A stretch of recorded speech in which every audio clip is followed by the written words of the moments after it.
Hey everyone, I'm Jason, and this is your commentary on Numbers chapter 8. This chapter is all about the lampstand and the Levites. The reason for the contrast is that the lampstand was supposed to be a light for the priests, and the Levites were supposed to be a light to the whole community of Israel. The Lord said to Moses, "Say to Aaron, set up the 7 lamps. They will light up the area in front of the lampstand." So Aaron did it. He set up the lamps so that they faced forward on the lampstand. He did just as the Lord had commanded Moses. The lampstand was made out of hammered gold. From its base to its blooms, it was made out of hammered gold. The lampstand was made exactly like the pattern the Lord had shown Moses.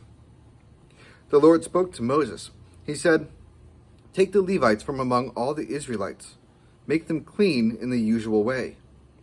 Here's how to make them pure.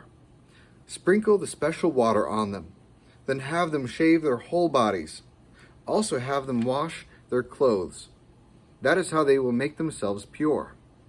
Have them get a young bull along with its grain offering. The offering must be made out of the finest flour mixed with olive oil. Then you must get a second young bull. You must sacrifice it as a sin offering. Bring the Levites to the front of the tent of meeting. Gather the whole community of Israel together. You must bring the Levites to me. The Israelites must place their hands on them. Aaron must bring the Levites to me. They are a wave offering from the Israelites. That is how they will be set apart to do my work. Then I want the Levites to place their hands on the heads of the bulls. They must sacrifice one bull as a sin offering to me, and they must sacrifice the other as a burnt offering. The blood of the bulls will pay for their sin of the Levites. Have the Levites stand in front of Aaron and his sons. Then give them as a wave offering to me. That is how I want you to set apart the Levites from the other Israelites. The Levites will belong to me. Make the Levites pure. Give them to me as a wave offering. Then they must come to do their work at the tent of meeting. They are the Israelites who will be given to me completely.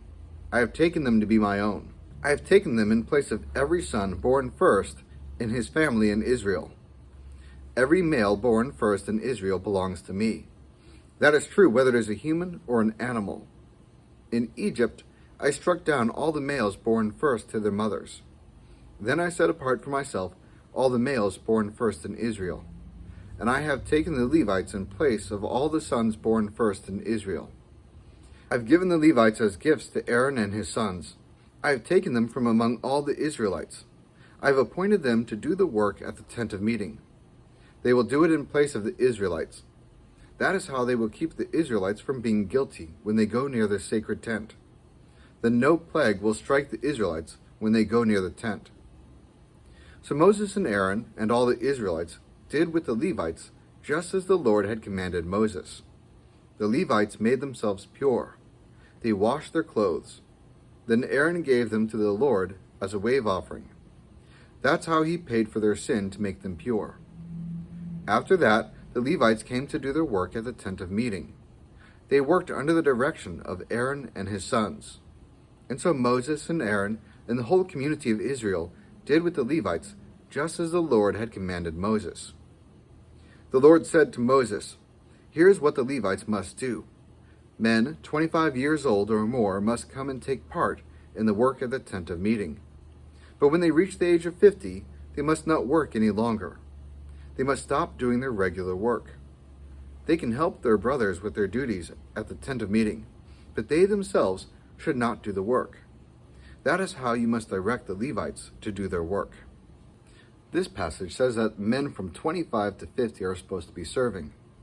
And yet in previous chapter 4, it says that men from 30 to 50 were supposed to be serving. So why is there a 5-year gap? Well, the reason is quite simple. From the ages of 25 to 30, the men were supposed to be mentored.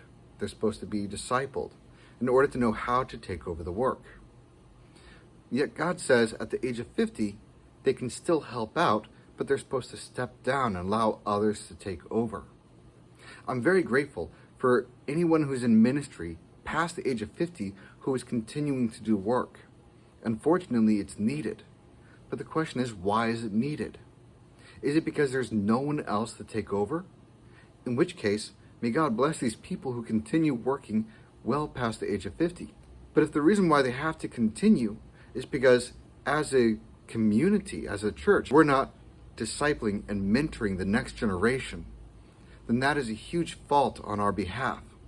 I have another decade of ministry that I look forward to, but it would be negligent of me not to help those who are younger come up in the ministry. I'm going to have to trust God that as long as I take seriously my responsibility to my children and their generation, that He will ensure that they continue this ministry well past anything I can do. That's it for our commentary on Numbers chapter 8. Thank you so much for joining me, and I'll see you guys next time.